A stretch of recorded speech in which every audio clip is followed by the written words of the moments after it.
Shalom Bapak Ibu Saudara, kembali hari ini kita menikmati firman Tuhan dengan judul Pergunakanlah segenap senjata Allah. Yang keempat yaitu pergunakanlah perisai iman, sebab dengan perisai itu kamu akan dapat memadamkan semua panah api dari si jahat. Minggu lalu telah kita belajar pentingnya perisai iman itu bagi prajurit Kristus. Kenapa? Karena lawan kita bukan lawan yang enteng. Lawan kita adalah pemerintah-pemerintah, penguasa-penguasa, roh jahat di udara. Kita tidak melihat, tetapi real apa yang dia kerjakan dalam kehidupan kekristenan kita. Sebab itu mari kita mempersiapkan diri kita, karena ada 4 hal yang seringkali menyerang kita. Dan itulah panah-panah berapi dari si jahat yang kita harus hadapi dengan perisai iman kita. Jadi perkuatlah perisai iman saudara supaya dapat menang menghadapi serangan-serangan panah berapi daripada iblis. 2 hal telah kita pelajari, yaitu iblis menyerang kita dengan panah berapi terhadap status kita. Apakah kita layak atau tidak layak, sudah dibenarkan atau tidak, pasti diselamatkan atau tidak. Yang kedua, iblis menyerang kita dengan panah berapi sehingga kita meragukan kesetiaan Allah atas hidup kita. Dan yang ketiga, panah berapi iblis berusaha membuat kita meragukan kebenaran firman Tuhan. Dan yang keempat, panah berapi si iblis itu berusaha menyerang sikap hati kita dan kesetiaan kita. Nah, hal yang ketiga yang ingin saya sampaikan pada hari ini dengan hal yang keempat, panah berapi membuat kita meragukan kebenaran firman Tuhan. Seringkali kita jadi orang Kristen menghadapi segala situasi hidup kita sehari-hari, baik dalam keluarga, dalam pekerjaan, dalam usaha, dalam pengiringan kita, jatuh bangun kita dalam dosa atau dalam persoalan-persoalan tertentu dalam hidup kita. Dan kita telah belajar firman Tuhan, kita telah membaca dan merenungkan firman Tuhan, bahwa Tuhan adalah penolong kita, bahwa Tuhan adalah pemelihara kita, bahwa Tuhanlah Allah yang setia, dan seterusnya. Tetapi tak kunjung datang pertolongan dan jawaban Tuhan, sehingga iblis mulai bermain di situasi kita, sehingga kita bertanya-tanya, apakah benar firman ini terjadi atau tidak? Apakah firman ini masih bisa berlaku untuk saat ini dalam kehidupan modern saat ini, atau hanya berlaku 2000 tahun yang lalu? Bapak Ibu Saudara, mari kita mempelajari kebenaran ini. Yang pertama adalah iblis membuat kita tidak memahami, tidak mengingat, dan tidak percaya kepada kebenaran firman Allah. Lukas 8 ayat 12, Yesus memberikan perumpamaan tentang penabur. Ayat ini berkata, benih yang jatuh di pinggir jalan itu ialah orang yang telah mendengarnya. Matius 13 ayat 19 berkata, mendengar tetapi tidak mengerti. Kemudian datanglah iblis lalu mengambil firman itu dari dalam hati mereka, supaya mereka jangan percaya dan diselamatkan. Bapak Ibu Saudara, kekristenan pinggir jalan, saya sudah membahasnya pada beberapa kesempatan lalu tentang tipe-tipe orang Kristen. Salah satu adalah tipe Kristen pinggir jalan. Orang Kristen tipe pinggir jalan ini adalah orang yang hanya beragama, tidak punya kesungguhan hati, tidak pernah mengalami kelahiran baru, dan walaupun dia ke gereja, walaupun dia mendengar firman Tuhan, tetapi sulit untuk mengerti firman Tuhan. Walaupun sering mendengar firman Tuhan, tapi sulit untuk memahami apa firman Tuhan itu. Kenapa? Karena rohnya belum pernah mengalami kelahiran baru. Nah, orang seperti ini sebagai orang Kristen, dia memang warga gereja, memang jemaat Tuhan. Mungkin juga sudah dibaptis, mungkin juga sudah melayani. Tetapi sebenarnya kebenaran-kebenaran firman Tuhan itu dia tidak pahami. Dan karena itu sulit dia mengingat firman Tuhan. Bahkan banyak kebenaran firman Tuhan yang sulit untuk dia percayai dengan sungguh-sungguh. Karena dalam ayat ini dikatakan bahwa datanglah iblis lalu mengambil firman itu dari dalam hati mereka, supaya mereka jangan percaya dan diselamatkan. Jadi Bapak Ibu Saudara, ada orang-orang Kristen seperti ini yang dibodoh-bodohi oleh iblis sehingga tidak percaya firman Tuhan. Apakah Anda termasuk orang yang berhasil diperdaya oleh iblis sehingga tidak percaya kepada firman Tuhan? Walaupun berkali-kali saudara mendengar, walaupun seringkali saudara dengar, tapi saudara tidak mempercayai. Saudara mungkin berpikir firman Tuhan itu hanya sekedar sejarah atau cerita-cerita tentang masa lalu dari para nabi. Tetapi Bapak Ibu Saudara, Tuhan mengajarkan kepada kita bahwa Tuhan itu tidak pernah berubah. Langit dan bumi boleh berubah, tetapi firman Tuhan pasti terjadi. Tidak pernah tidak terjadi. Itu pasti terjadi. Saudara percaya atau tidak percaya, pasti terjadi. Dengan atau tanpa Anda, kebenaran firman Tuhan pasti terjadi. Nah, Bapak Ibu Saudara, orang yang tidak percaya firman Tuhan, sudah jelas orang itu tidak mungkin diselamatkan, tidak mungkin ditolong, tidak mungkin mengalami kuasa firman Tuhan. Nah, banyak orang Kristen ke gereja tetapi tidak mengalami apa yang disebut kuasa diselamatkan, kuasa pertolongan, kuasa kekuatan firman itu dalam hidupnya. Kekristenannya terus-menerus hidup dalam pergumulan, persoalan, dan orang seperti ini biasa berkata, tak habis-habisnya persoalan saya hadapi dalam hidup saya. Saya tidak menikmati hidup saya sebagai orang Kristen. Nah, orang seperti ini sebenarnya belum pernah mengalami kelahiran baru, sehingga ia tidak percaya firman Tuhan, dan orang itu tidak diselamatkan, tidak ditolong, tidak dilawat oleh Tuhan. Yang kedua, bahwa iblis selalu berusaha menipu kita agar kita meragukan kebenaran firman Tuhan ini.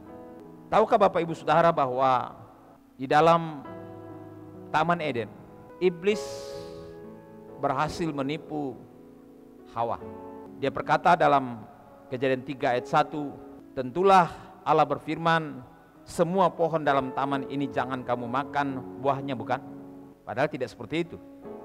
Dalam Kejadian pasal 2 ayat 16-17 Tuhan berfirman, semua pohon dalam taman ini boleh kau makan. Iblis berkata semua pohon dalam taman ini jangan kamu makan buahnya, bukan?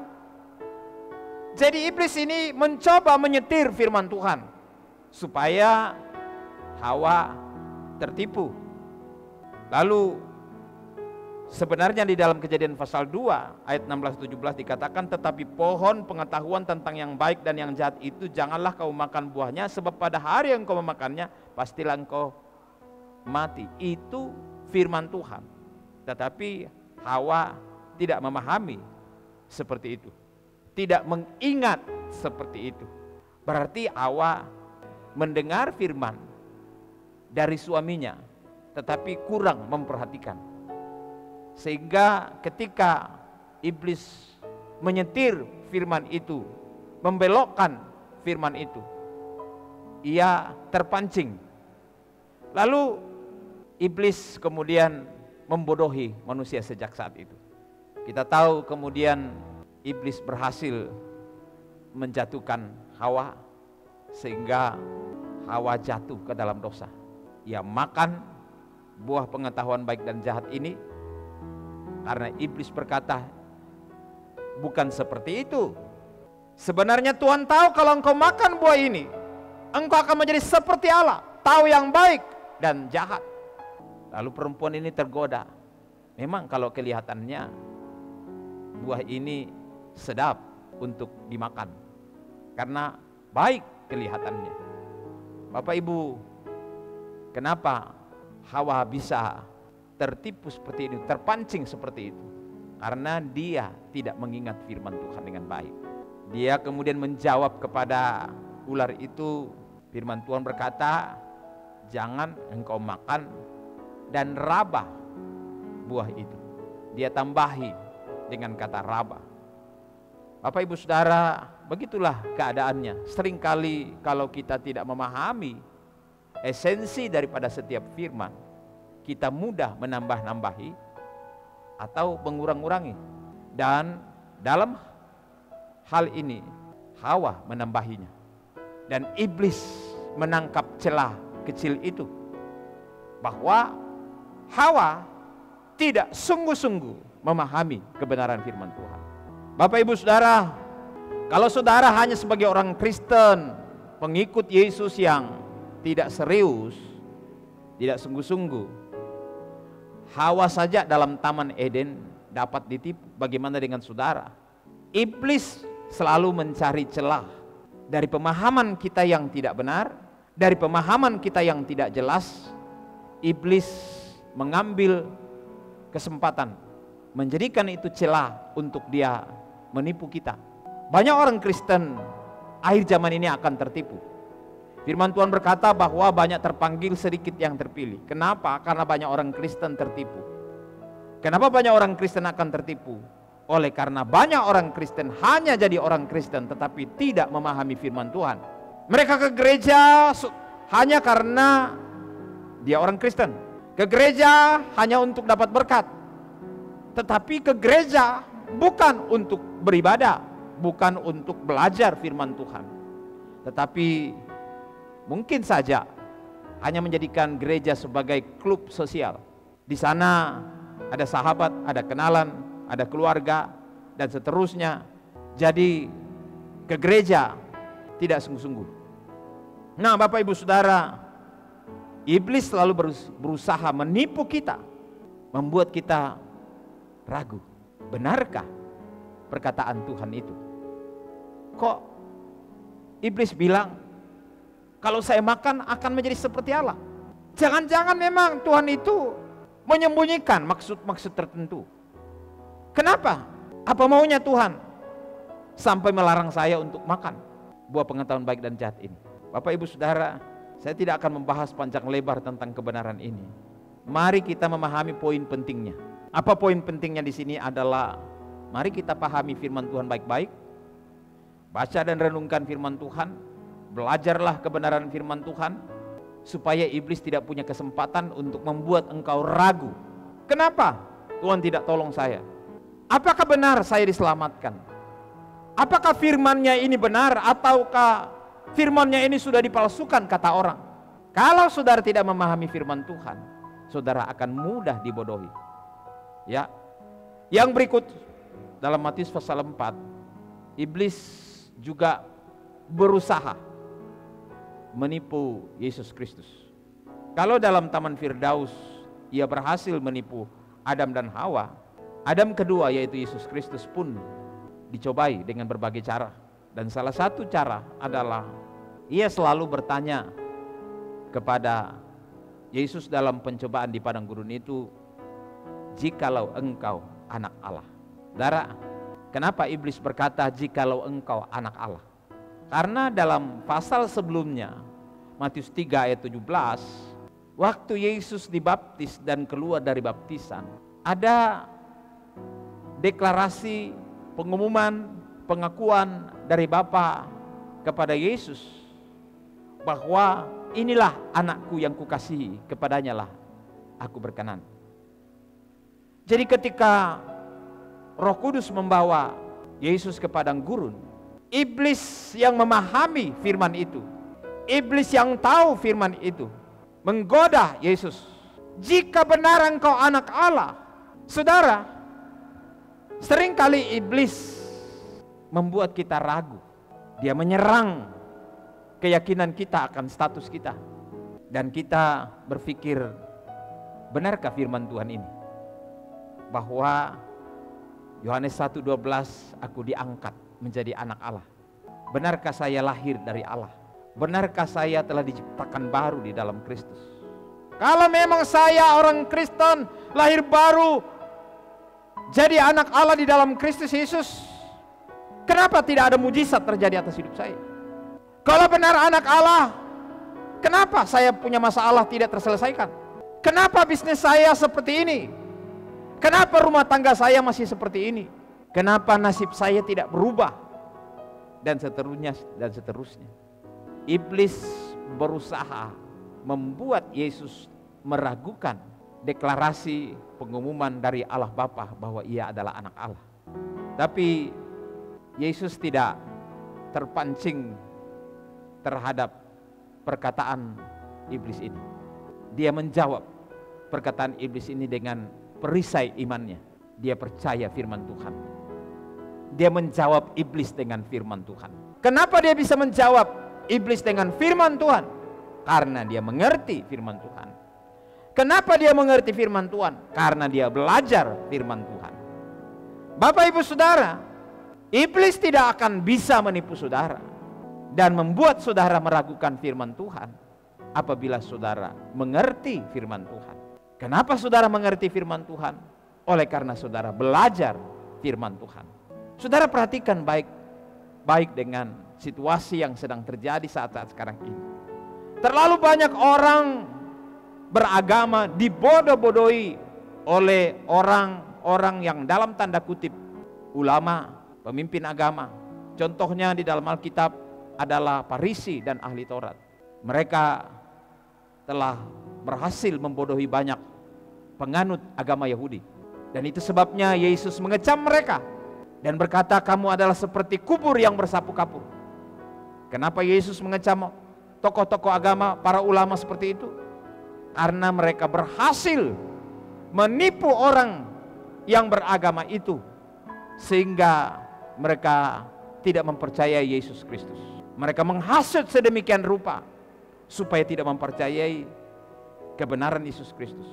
Bahkan waktu Yesus mati, dikuburkan, mereka menyogok orang, menyuap orang supaya membohongi publik bahwa Yesus itu dicuri oleh murid-muridnya.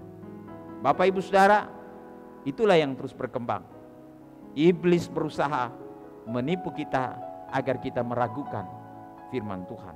Bagian berikutnya adalah iblis sering juga menyerang kita agar kita lebih mempercayai situasi di depan kita melebihi firman Tuhan. Saya percaya kita sering kali menghadapi situasi-situasi tertentu, berat ataupun ringan. Mungkin saudara bertahun-tahun jadi orang Kristen, saudara bertahun-tahun atau lama berdoa, belum juga terjawab doa saudara. Padahal saudara yakin bahwa apa yang saudara doakan itu sesuai dengan kebenaran firman Tuhan. Tapi kenapa ya? Belum juga terjadi. Hal yang sama pernah terjadi atas Abraham dan Sarah. Bertahun-tahun mereka menunggu. Bayangkan saudara, Abraham mendapatkan janji Tuhan dan dia percaya. Dalam usia 75 tahun mereka diminta keluar dari Ur Kasdim untuk pergi ke tanah yang dijanjikan itu. Dan Tuhan berkata, oleh keturunanmu semua bangsa di dunia akan mendapat berkat. Dalam janji-janji Tuhan selanjutnya, Tuhan berkata, keturunanmu akan seperti banyaknya pasir di laut dan seperti banyaknya bintang di langit. Tapi seiring dengan berjalannya waktu, usia Abraham semakin tua, semakin usur, dan bahkan istrinya Sarah sudah mati haid. Artinya bahwa lewat masa suburnya. Dan dikatakan Alkitab dalam Roma 4:18, sebab sekalipun tidak ada dasar untuk berharap, namun Abraham berharap juga dan percaya bahwa ia akan menjadi bapa bagi banyak bangsa. menurut yang telah difirmankan. Demikianlah banyaknya nanti keturunanmu. Ayat 19, imannya tidak menjadi lemah, walaupun ia mengetahui bahwa tubuhnya sudah sangat lemah. Karena usianya telah kira-kira 100 tahun. Dan bahwa rahim Sarah telah tertutup. Mengapa? Karena usia Sarah sudah 90 tahun. Sudah mati haid. Sudah kering rahimnya. Tapi adakah yang mustahil bagi Tuhan? Tidak ada. Seringkali kita menghadapi situasi-situasi seperti ini dalam hidup kita. Berharap, percaya, berdoa, berpuasa, mencoba untuk setia, mencoba untuk melakukan segala sesuatu yang kita harapkan bisa menggoda Tuhan, supaya Tuhan berbelas kasihan kepada kita. Tapi tahukah saudara, seringkali kita berpikir, adakah Tuhan? Mungkin saudara berpikir seperti itu. Tapi Abraham tidak demikian. Ayat 20 berkata, tetapi terhadap janji Allah ia tidak bimbang karena ketidakpercayaan. Malah ia diperkuat dalam imannya dan ia memuliakan Allah. Bapak Ibu, pernahkah saudara mengalami situasi tidak mungkin nasib saya berubah, tidak mungkin persoalan saya terselesaikan, tidak ada dasar bagi saya untuk percaya bahwa itu akan terjadi. Iblis selalu menanamkan itu dalam pikiran kita, perasaan kita, keyakinan kita, sehingga kita mulai goyah. Apa dasarnya saya percaya? Bapak Ibu, sekalipun tidak ada dasar untuk saudara percaya, tetaplah percaya. Amin. Karena bagi Tuhan tidak ada yang mustahil. Hal yang sama terjadi ketika Maria yang masih perawan didatangi oleh malaikat Gabriel dan berkata, engkau akan mengandung. Lalu berkata, bagaimana mungkin? Saya belum bersuami. Tapi malaikat berkata, bagi manusia mustahil, bagi Tuhan tidak ada yang mustahil. Maukah engkau mempercayai firman Tuhan melebihi dari situasi yang tidak mungkin sedang saudara hadapi? Saya tidak tahu seperti apa keadaan saudara sedang mendengar firman Tuhan hari ini, tapi saya mau beritahu dalam nama Yesus bahwa bagi Tuhan tidak ada yang sulit. Bagi Tuhan tidak ada yang sukar. Sekalipun tidak ada dasar untuk saudara percaya, percaya saja. Ada lagunya, percaya saja, percaya saja, percaya yang beri kita menang. Percaya saja di dalam darahnya, percaya yang beri kita menang. Amin. Bapak Ibu Saudara, saya ingin mengajak saudara mempercayai Tuhan. Dalam kitab Yesaya 54:17 ada sebuah jaminan Tuhan bagi orang yang percaya. Dia katakan begini, setiap senjata yang ditempa terhadap engkau tidak akan berhasil, dan setiap orang yang melontarkan tuduhan melawan engkau dalam pengadilan akan engkau buktikan salah. Inilah yang menjadi bagian hamba-hamba Tuhan dan kebenaran yang mereka terima daripadaku. Demikian firman Tuhan. Sudah percaya? Ini kebenaran. Terima ini sebagai kebenaran. Kebenaran dalam hidupmu. Ketika engkau berpegang teguh kepada firman Tuhan, apakah yang sulit bagi Tuhan? Amin. Terobos kemustahilan dalam hidupmu. Masuklah dalam dimensi-dimensi yang tidak mungkin. Karena dimensi kemustahilan adalah dimensi bagian daripada Allah. Dan ketika saudara ada di dalam Allah, tidak ada yang mustahil bagi orang percaya. Amin. Saudara percaya? Tidak ada yang mustahil bagimu. Teroboslah ketidakmungkinan itu. Dan lawanlah perkataan-perkataan orang. Lawanlah situasi-situasimu yang tidak mungkin itu, yang tidak mendukung itu. Lawanlah perkataan iblis yang berkata tidak mungkin hidupmu berubah, tidak mungkin nasibmu berubah, tidak mungkin engkau berubah menjadi orang baik. Saudara, pemazmur berkata dalam Mazmur 56 ayat 5, kepada Allah yang firman-Nya kupuji, kepada Allah aku percaya, aku tidak takut. Apakah yang dapat dilakukan manusia terhadap aku? Bapak Ibu Saudara, Inilah kebenaran firman Tuhan. Tidak ada yang dapat melawan engkau ketika engkau tinggal di dalam Kristus. Siapa yang tinggal dalam Kristus, ia pasti berbuah, pasti berhasil dalam hidup. Sebab itu teruslah mempercayai Tuhan, teruslah mengharapkan Tuhan, teruslah menaruh hidupmu di dalam Tuhan, dan Tuhan tidak akan pernah mempermalukan engkau. Amin. Berikutnya, panah berapi iblis. Yang keempat adalah menyerang sikap hati kita dan kesetiaan kita. Yang pertama adalah iblis menyerang sikap hati kita kepada sesama. Perhatikan ini baik-baik. Seringkali ketika kita jadi orang percaya, masa lalu kita dengan kebiasaan-kebiasaan daging kita, hati kita yang tidak benar, seringkali dibongkar-bongkar oleh iblis, sehingga kita terjebak untuk kembali pada sikap-sikap hati yang tidak benar. Dalam Markus 7 ayat 21 sampai 23 dikatakan bahwa dari hati orang timbul segala pikiran jahat terhadap sesama, asumsi-asumsi terhadap sesama. Bisa asumsi kepada anak, asumsi kepada suami, asumsi kepada istri, orang tua, mertua, siapa saja, pemimpin kita, dari dalam hati kita. Walaupun kita sudah dibaptis terima Yesus sebagai Tuhan dan Juru Selamat, tetapi iblis memanas-manasi kita. Muncullah pikiran jahat, percabulan, pencurian, pembunuhan, perzinahan, keserakahan, kejahatan, kelicikan, hawa nafsu, iri hati, hujat, kesombongan, kebebalan. Semua hal-hal jahat ini timbul dari dalam dan menajiskan orang. Saya percaya saudara yang lahir baru tidak lagi hidup di dalamnya, tapi saudara seringkali bisa saudara terpancing. Saudara kemudian rasa tertuduh. Ketika saudara tertuduh, itulah iblis mulai bermain.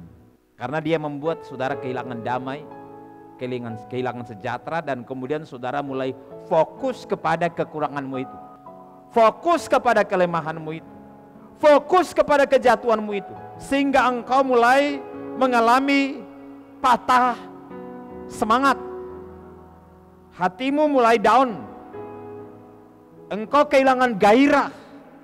Kenapa saudara? Karena iblis mulai menuduh-nuduh engkau bahwa engkau belum lahir baru. Hei, untuk apa melayani? Untuk apa berdoa? Untuk apa ke gereja?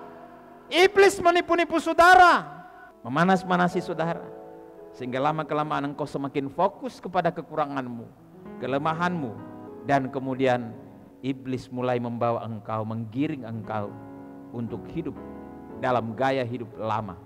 Saya percaya saudara tidak hidup lagi di dalamnya, tapi ketika engkau jatuh karena manusiamu, karena engkau masih tinggal di dalam dagingmu, iblis mulai memanfaatkan itu untuk menghancurkan engkau, melemahkan engkau, sehingga engkau kehilangan pengharapan, iman kepada Kristus bahwa engkau sudah lahir baru, bahwa engkau sudah ditebus dengan darah anak domba Allah. Sebab itu Amsal berkata dalam pasal 4 ayat 23, jagalah hatimu dengan segala kewaspadaan, karena dari situlah terpancar kehidupan. Nah, Rasul Paulus mengajarkan kepada kita bagaimana kita menjaga hati kita. Gunakan perisai iman. Amin. Gunakan perisai iman menghadapi serangan-serangan panah berapi daripada si jahat. Segala kewaspadaan. Perisai itu kita bisa gunakan untuk menahan serangan musuh di dada kita. Secara fleksibel kita bisa arahkan kemana saja, dari mana serangan itu datang. Bapak Ibu, jagalah hatimu dengan segala kewaspadaan. Ketika engkau jatuh, ketika engkau lemah, Jangan fokus kepada kejatuhan dan kelemahanmu. Amin. Jangan biarkan dirimu terus-menerus dituduh oleh iblis. Katakan darah anak domba Allah telah menebus saya, menyucikan saya, melayakkan saya. Saya boleh jatuh, tetapi itu bukan habitat saya. Saya boleh jatuh, tapi saya tidak bisa hidup di dalam dosa. Amin. Nah Bapak Ibu Saudara, iblis menyerang sikap hati kita, menaruh roh pembalasan agar kita mau membalas. Hati kita mulai panas, membalas kejahatan dengan kejahatan. Ada satu kisah di dalam Perjanjian Lama tentang Daud dan Saul. Dalam 1 Samuel 26 ayat 1 sampai 23, saudara bisa membaca ayat ini. Dijelaskan bagaimana Daud berada dalam pelarian di satu padang gurun Sif. Lalu Saul mengerahkan tentaranya sebanyak 3.000, bayangkan. Daud dengan pasukan kecilnya yang terdiri dari orang-orang buangan, ya, sampah-sampah masyarakat, bersembunyi di balik-balik gunung batu.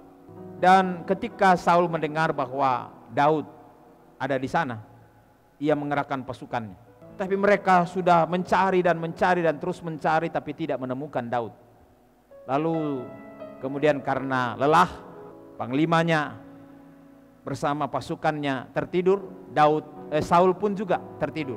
Lalu Daud mendengar dari pengintainya bahwa Saul sedang mencarinya dan dia sedang berada di daerah sekitar itu. Lalu Daud kemudian berkata kepada anggota-anggotanya, siapa mau ikut saya?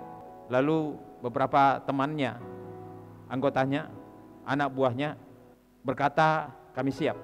Daud pun pergi mengunjungi tempat perkemahan dari pasukan Saul, dan dia menemukan benar Saul dan pasukannya sedang ada di daerah itu. Setelah mendekat diketahui bahwa pasukannya itu tertidur semua, termasuk Saul. Dan yang luar biasa adalah Daud kemudian menyusup, masuk langsung ke tempat tidur Raja Saul, dan pasukannya, panglimanya bersama Saul tidak menyadari. Mereka tertidur lelap, mungkin karena kecapean. Firman Tuhan katakan Tuhan membuat mereka tertidur. Lalu Daud kemudian mengasihani Saul. Ketika pengawalnya berkata, bagaimana saya bunuh saja orang ini? Tapi Daud berkata, jangan. Dijauhkan daripadaku menjamah orang yang diurapi Tuhan. Dia bilang, ini kesempatanmu. Tuhan sudah menyerahkan dia ke tanganmu. Tetapi Saul berkata, tidak, bukan oleh tanganku orang ini akan mati. Saya tidak mau membunuh orang yang diurapi oleh Tuhan. Dalam ayat ini dikatakan Tuhan akan membalas kebenaran dan kesetiaan setiap orang, sebab Tuhan menyerahkan engkau pada hari ini ke dalam tanganku, kata Daud. Ketika Daud sudah mengambil pedangnya dan tempat minumnya raja, dia pergi jauh lalu berteriak dari gunung sebelah, Saul, Abner, panglimanya, kenapa kau tidak jaga rajamu? Engkau patut mati karena engkau tidak jaga baik-baik rajamu. Bapak Ibu Saudara, Daud berkata kepada Saul dari suaranya dari seberang gunung, aku tidak mau menjamah orang yang diurapi Tuhan. Sekali lagi dia katakan, Bapak Ibu, iblis selalu menyerang sikap hati kita seperti apa? Apakah kita mau membalas kejahatan orang bagi kita? Daud itu selalu dikejar Saul untuk dibunuh, berkali-kali berusaha dibunuh karena cemburu. Kenapa cemburu? Karena Daud dipuji-puji oleh kota Yerusalem karena berhasil membunuh banyak sekali musuh-musuhnya, termasuk dan yang terutama adalah pasukan-pasukan Filistin. Bapak Ibu, jangan sampai saudara terjebak ketika saudara disakiti, saudara diperlakukan dengan tidak adil, saudara mulai melawan. Dari pikiranmu, dalam hatimu mulai memaki-maki, mengutuk-ngutuk dari hatimu. Memang orang tidak dengar, memang orang tidak tahu, tapi Tuhan tahu hatimu. Kutuk apa yang kau serangkan kepada orang lain. Tapi firman Tuhan dalam 2 Timotius 2 ayat 13, jika kita tidak setia, dia tetap setia karena dia tidak dapat menyangkal dirinya. Tuhan itu selalu setia kepada kita. Dan dalam 1 Petrus 3 ayat 9, janganlah membalas kejahatan dengan kejahatan atau caci maki dengan caci maki, tetapi sebaliknya hendaklah kamu memberkati, karena untuk itulah kamu dipanggil, yaitu untuk memperoleh berkat. Amin, saudara. Saudara mau diberkati kan? Amin. Kita semua rindu sekali diberkati. Oleh sebab itu janganlah saudara membalas kutuk dengan kutuk, caci dengan caci, kejahatan dengan kejahatan. Balaslah kejahatan dengan kebaikan. Amin. Nah, saudara yang dikasihi Tuhan, yang terakhir, Tuhan mau kita menyadari kebenaran ini, bahwa iblis dapat menyerang komitmen kesetiaan kita dalam segala situasi kita. Dalam kisah Sadrak, Mesak, dan Abednego di Babel atau di Irak sekarang ini, ada satu kisah menarik tentang orang-orang seperti mereka. Ketika Raja Babel, Raja Nebukadnezar membuat patung yang harus disembah oleh semua bangsa berada di bawah kerajaannya, kuasanya, apa yang terjadi? Ketiga orang ini menolak. Walaupun ancamannya adalah api yang menyala-nyala, dinyalakan 7 kali dalam kisah Daniel pasal 3. Lalu apa yang dikatakan oleh Sadrak, Mesak, Abednego? Jika Allah yang kami sembah sanggup menyelamatkan kami dari perapian yang menyala-nyala itu dan dari kuasa Tuanku, pasti ia melakukannya. Tetapi seandainya ia tidak melakukannya juga, hendaknya Tuanku maklum bahwa kami tidak akan memuja dewa Tuanku dan tidak pula menyembah patung emas yang Tuanku dirikan itu. Bagaimana kalau saudara menghadapi situasi ini? Saudara berani? Jangankan menghadapi api menyala-nyala atau pedang yang terhunus di batang leher. Bagaimana saudara ketika bersaksi? Takut ditertawai, takut dipersekusi, atau takut apa? Sehingga kita tidak berani menunjukkan iman kita, malu menyatakan iman kita, malu menyaksikan iman kita. Ketiga orang ini memberikan contoh kepada kita tentang imannya yang kokoh menghadapi serangan-serangan iblis terhadap komitmennya. Bagaimana saudara punya komitmen? Peganglah senjata itu. Gunakanlah senjata iman saudara, bahwa Tuhan pasti mampu menolong. Bahkan sekalipun Tuhan tidak menolong, patut Tuhanku tahu, kami tetap lebih taat kepada Tuhan yang kami sembah daripada taat kepada Tuhan. Saudara mana pilih? Taat kepada manusia atau taat kepada Tuhan? Hal yang sama terjadi kepada para rasul ketika dilarang memberitakan Injil, memberitakan tentang Yesus. Mereka berkata, mana lebih baik? Taat kepada Allah atau taat kepada manusia? Ada saat di mana saudara harus membuat pilihan yang tepat. Bapak Ibu, mari kita gunakan perisai iman kita. Perkokoh perisai iman saudara. Bagaimana saudara membangun perisai iman saudara? Fokuslah kepada Yesus. Amin. Fokuslah kepada hubunganmu dengan Tuhan. Jangan fokus kepada kekurangan, kelemahan, situasi, dosa, dan sebagainya dan sebagainya. Fokuslah kepada Tuhan yang sudah menyelamatkan saudara. Pandanglah kepada kayu salib. Di dalam Ibrani 12 ayat 1 dikatakan, karena kita mempunyai banyak saksi bagaikan awan yang mengelilingi kita, marilah kita menanggalkan semua beban dan dosa yang begitu merintangi kita. Abaikan, jangan fokus. Tanggalkan semua beban dan dosa yang begitu merintangi kita. Teruslah fokus kepada finish. Amin. Berlombalah dengan tekun dalam perlombaan yang diwajibkan bagi kita. Marilah kita melakukannya dengan mata yang tertuju kepada Yesus yang sudah menang. Amin. Sudah menang atas kelemahanmu, sudah menang atas dosamu, sudah menang atas segala persoalanmu, sudah menang atas segala situasimu. Yang memimpin kita dalam iman, dialah pemimpin kita yang membawa kita kepada pertumbuhan iman yang kokoh dan yang membawa iman kita kepada kesempurnaan. Amin, saudara. Makanya saudara, teruslah fokus kepada karya salib Kristus. Saudara, sebentar kita akan ikuti perjamuan kudus, mengambil bagian dalam tubuh dan darah Kristus. Kembali lagi iman kita diteguhkan. Yesus sudah menang, sudah mengalahkan maut, sudah mengalahkan dosa, sudah menyelesaikan dosa, menyelesaikan kutuk-kutuk saudara, menyelesaikan murka Allah atas engkau, supaya engkau dibebaskan. Saudara, dikatakan ayat 2b, yang dengan mengabaikan kehinaan tekun memikul salib, ganti sukacita yang disediakan bagi dia yang sekarang duduk di sebelah kanan tahta Allah. Haleluya. Tuhan Yesus sudah menang. Saudara juga sebagai orang percaya pasti menang. Amin. Tuhan memberkati kita. Amin. Mari kita siapkan hati kita dan kita ambil bagian dalam tubuh dan darah Kristus. Maha besar Bapa yang baik, kami bersyukur untuk firman-Mu.